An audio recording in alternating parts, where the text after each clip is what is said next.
Yo, good morning mga kayong. Kumusta? At long time long nos.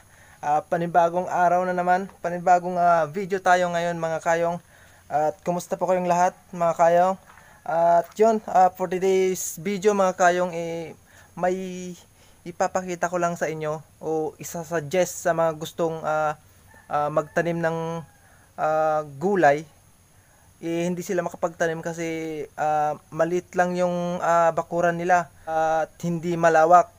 Kaya yon ngayon, ngayong araw na to may kunting kaalaman lang na ipapakita ko sa inyo kung magugustuhan nyo mga kayong. Pero bago ang lahat yan mga kayong, mag intro muna tayo. Kaya let's go!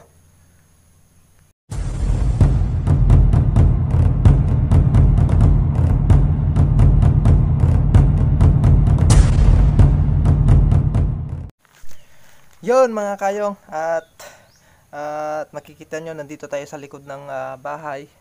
At ito nga pala yung sinasabi kong isa-suggest ko sa inyo kung gusto nyo mga kayong, yung maliit lang na bakuran gustong magtanim. Suggest ko kung gusto nyo to mga kayong, ito lata ng sardinas. At try nyong pagtaniman mga kayong kahit anong buto ng gulay, sitaw, ampalaya, kahit ano yung gusto nyo mga kayong. Maganda rin to mga kayong. Pagkaisipan nyo mga kayong masisira lang yung buto kasi baka ang tawag doon, mabubulok yung buto di sa loob pag nalagyan ng tubig. At hindi yan makakayong kasi bubutasan mo naman siya dito sa may puwitan niya, dito butasan mo siya para yung tubig dire-diretso dito, para hindi maipon yung tubig dito sa loob mga kayong, hindi mabulok yung buto. Yun lang mga kayong, suggest ko lang sa inyo kung gusto nyo kasi na-try ko na din naman to mga kayong. Nasubukan ko ng nagtaniman. May tanim na ako dito, tumubo na yung tanim kong sitaw. Tsaka yung buto ng upo tumutubo na. Kaya yun mga kayong, sinuggest ko lang to mga kayong kung magugustuhan nyo. Wala naman mawawala mga kayong kung itatry, kung susubukan. Yun, at ipapakita ko sa inyo kung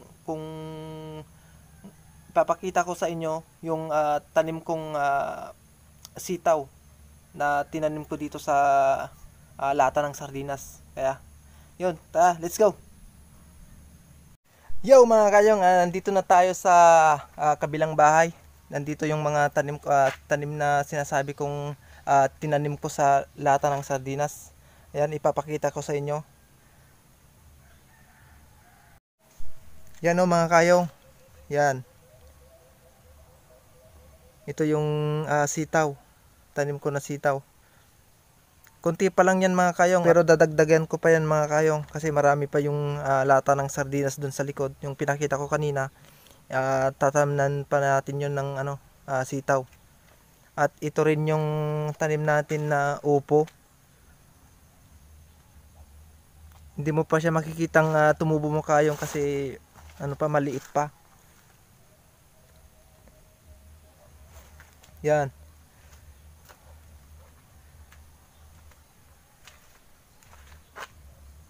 You know?